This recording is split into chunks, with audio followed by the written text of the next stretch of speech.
The topic of today's video is just outrageous. It's just simply unfair. Look, I'm not a farmer, even though I walk through these farms and these fields, but I'm not a farmer and I can recognize just how terrible this is. And actually, this might not just affect farmers. If you've got a big enough garden, if you live in a nice, quiet, rural town, it might be coming for you too, but we'll come on to that.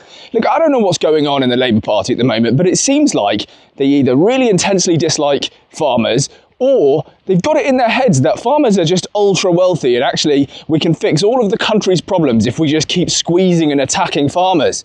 And that's certainly how the farmers see it. Where to start with this, really? It's just like the latest barrage of attack from this government on farmers. I mean, I don't know what we did to upset them so much or make them hate us quite as much as it's clear that they do. Now, the farmers have already suffered two pretty significant attacks in recent months. The first is that they're looking to potentially get rid of all of the farming subsidies. So all of this food that is grown for you to eat. Yes, most of the food you eat is probably actually grown in this country. Of course, not exotic things like bananas, for example, but most of the food you eat is grown in this country. And actually, if push came to shove and the whole world went to pot, we could probably just about get by in this country with the farmers and the food that we have. What a blessed position to be in. Some countries are not in that position.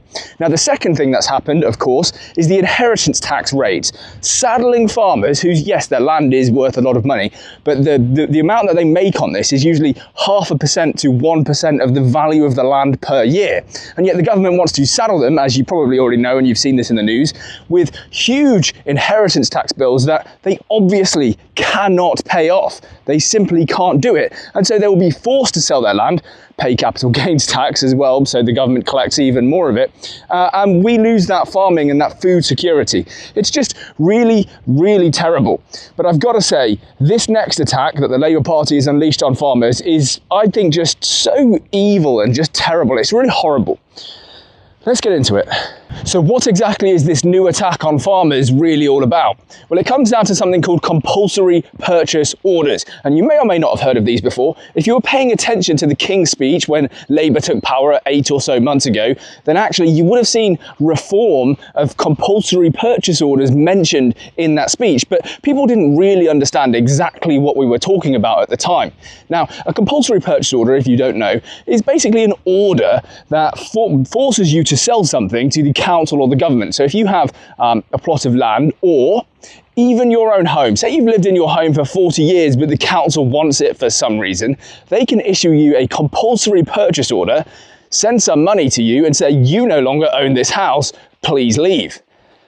Yeah. Now at this point you might be thinking, well, that doesn't sound all too terrible. After all, if the council or the government needs my land, I've got quite a lot of leverage, right?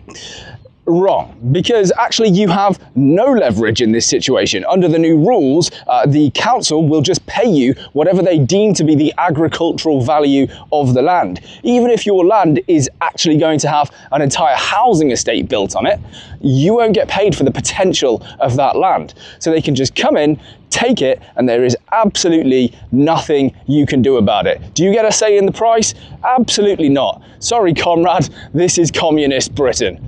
A sprawling housing estate built on your land, you'd have no say, and I guess that's making you feel like, well, this is some kind of, communist land grab? It is. It's a land grab. It purely is. It can't describe it any other way. I mean, strong words, but it's like communism, isn't it, really?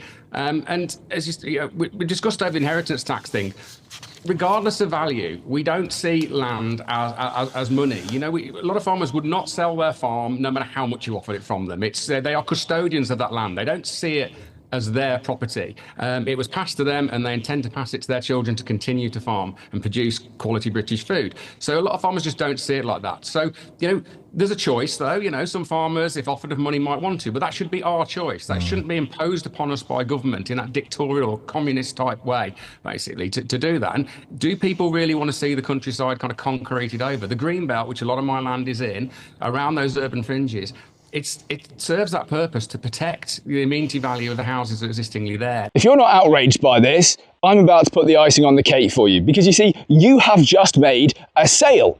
And you know who's got their hand out asking for money from you?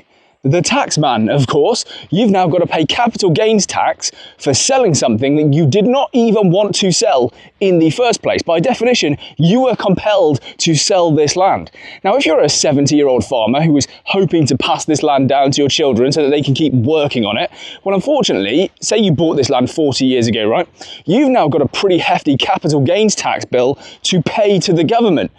That's for the privilege of being forced to sell your land at agricultural prices, something that you simply did not want to do. I think that's absolutely insane. And to those of you who are thinking, well, at least you get paid, right? Yeah, okay, sure. You're probably going to have to pay a pretty significant tax bill, but whatever you've got left, just go and buy some other land. You know, you sold this field because the council forced you to, go and buy that one. Well, that farmer might not want to sell it to you, but let's assume, for example, that perhaps he does. He's willing to sell that farm to you. Happy days, right? Your life goes on. Sure, once you've paid stamp duty on it, how utterly mental is this? I don't understand why more people aren't talking about this. I think this is so outrageous. Obviously, farmers are talking about it, but they seem to be the only ones. Take a look at this clip. As if this government couldn't sink any lower. They're now changing their policy so that they can essentially steal farmland. Now, I know people think this won't affect you, it'll just affect rich farmers. Oh no. No. What they're doing is offering agricultural price for prime building land now. Or not offering, taking land in compulsory purchase. And we don't get a say over that now. If they can do that to farmers, they can do it to everybody else. If you own a property with a large garden, the council can come along, compulsory purchase it at agricultural price. So essentially, you've got a half-acre garden. They can buy that off you for £5,000, gone, and build a house next to it. And you've got no say over it. This government are parasites. They're destroying this country every way they can. They get rid of food security. They're bringing in immigrants galore. And we've got so many illegal immigrants in this country now that hotels are full. And we're paying for them. That's taxpayer money. We've got unemployed going up and up because you've got national insurance going up. You've got bloody minimum wage going up. Employers can't afford to employ people. This government have killed the economy. They're killing the country. They're killing food security. And they're putting us into a war with Russia. What more could you ask for? Now, Tom says two things that are interesting here, right? The first is that actually, in theory, this could come for all landowners. So if you live in one of those small rural towns and perhaps your garden backs onto a nice open field, I would start to feel a little bit nervous about this. I mean, after all, in theory, the council could issue you with a compulsory purchase order and pay you agricultural prices for your garden, which, I mean, how many crops can you grow in your garden, right? It's probably only worth a few £1,000s because, you know, your garden's maybe big, but not that big, right? And so suddenly you get £5,000. At least you won't have a tax bill to pay because capital gains tax won't apply there. So that's the silver lining, I guess. And then the council just builds a house in your back garden, or what was your back garden. It's not yours anymore. The value of your house, of course, is now dropped dramatically. Look, do I think that's going to happen? I mean, probably not. I really don't know.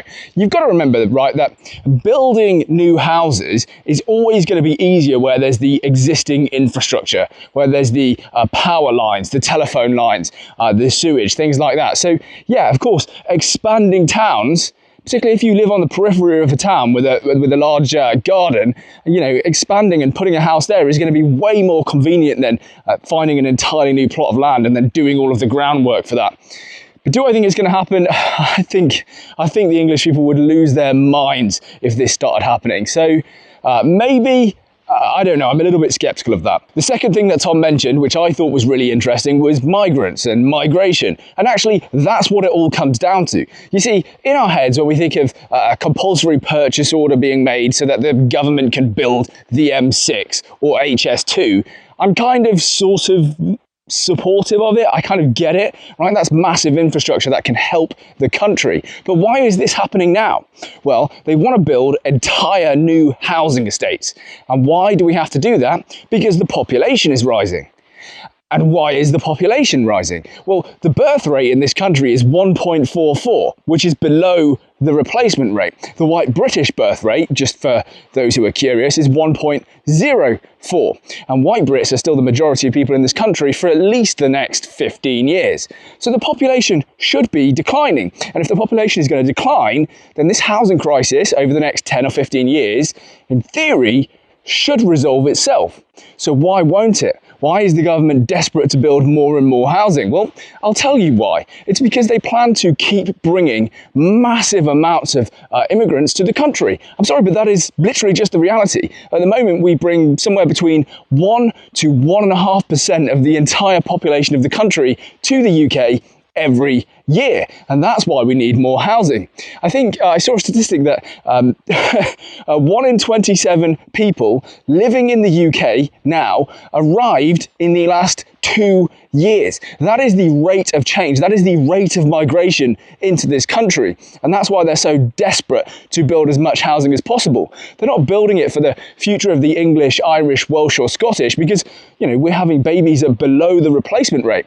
They're building these houses to house migrants. I'm sorry, that is just absolutely the reality. That's the truth. Whether you like it or not, that's what's happening. Now look, if this was the only issue affecting farmers right now, would I be talking about it?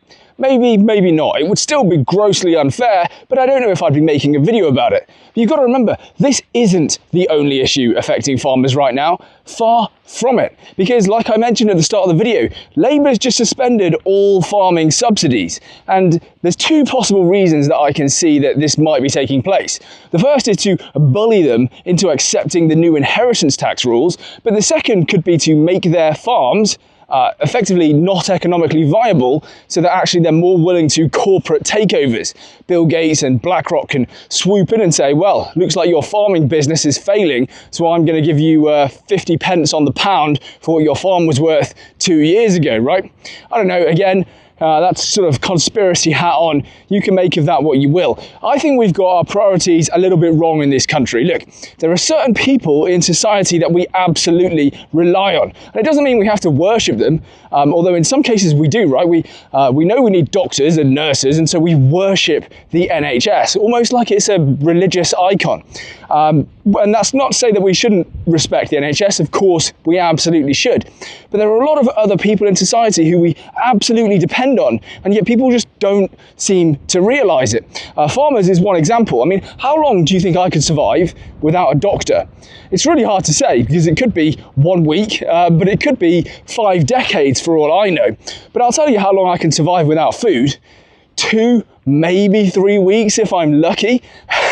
And so we should realise, I think, as a society that we absolutely need farmers and we need that food security. Sure, we can probably import food a little bit cheaper from Ukraine, but then what happens if Ukraine goes to war or is captured by Russia or something terrible happens and now we are the ones stuck without a food supply? If you think that's crazy, that's what happened to Africa at the start of the Ukraine war. They were getting all of their grain from Ukraine, and then the war kicks off and suddenly it's like, well, hang on, millions of people could die in Africa as a result of this. It's not just farmers, by the way. There's lots of other people in society that we absolutely depend on. And I'm not talking about people like politicians, I'm talking about people like binmen, for example. Binmen are like one of the most maligned groups in this country. You know what would happen if people didn't come and collect your bins and your trash was just strewn everywhere? You'd start to get disease everywhere. Anyway, this is not a video about binmen. Maybe in the future, if they go on strike, I'll make a video about them. I know they are doing that in Birmingham, and Birmingham now just looks like a third world country because no one knows where to put their trash, and eventually, you know, they'll get rats and they'll get diseases and it'll be horrible in Birmingham. But hey, Birmingham Council, you've done this to yourselves. Probably the worst run council in the country. I digress. Let me know what you think. I think this is crazy. I think we absolutely should be looking after farmers. It doesn't mean we have to worship them. I think it just means we have to stop relentlessly attacking them and assuming because their land is worth money that they're all super rich. Like I said at the start of this video, they're making per year about 0.5% to 1% of the land value. In theory, these guys could sell their land, go and buy a bunch of properties, and then rent them out through a letting agent, make 10 grand a month, sitting in Ibiza having a great time, but they choose not to. They choose to produce food for you, and they're not replaceable, right? That sort of experience of how to do farming takes a really long time to gather, and kids are getting this from their parents and from their grandparents, that kind of experience. You can't replace that. I couldn't just go and become a competent farmer replacing someone else. It just doesn't work like that. It's not like other skills. I don't think so anyway. Let me know what you think. Leave a like, leave a comment, leave a subscribe. This segment's been going on for 4 minutes now. I've been rambling. I don't like to ramble. I do it at the end of videos sometimes. Very bad habit. Sorry for wasting your time. Till the next one.